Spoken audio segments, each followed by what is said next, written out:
Well, here on Pure Nebraska, we love food, and it's always fun to get a new recipe, especially when it uses beef. And joining me again is Anita Keys from Common Ground.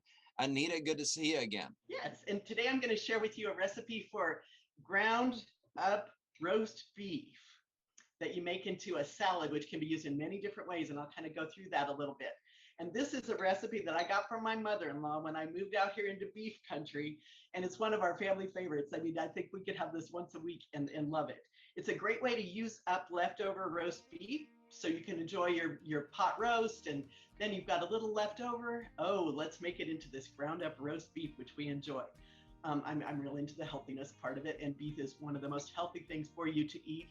It's high in zinc, iron, and protein. ZIP, if you can remember that, zinc, iron, and protein. So beef is something you want to include in your daily diet.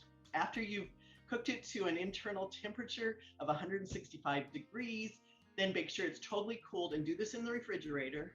Then I cut them into chunks, say maybe like these are about an inch square, that sort of thing. I do mine in the blender. A food processor would work. And then some people just chop it up with a knife if you like it more coarse.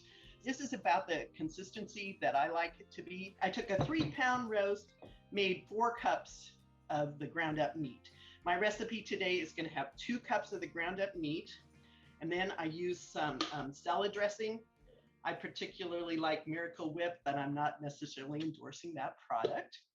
And then you take a tablespoon of relish. And of course, this is relish that I have made from the cucumbers in my garden. So you take a tablespoon of that, and then you mix this all together. I want to talk to you a little bit about some of the different ways you can use this. Take and make it into a dip. So for that, I would add a little bit more of the salad dressing. I've put it on a little bread here. You can use it in fruits and vegetables. If you bake, you can make your own croissant rolls, or I bought these in the store. So there's another option for you there. And here is just the generic sandwich. These are just some examples of ways you can use ground up roast beef in your family. I hope you enjoy it. Anita, I'm hungry. That looks good. Thank you for being here today. Yes, thank you very much.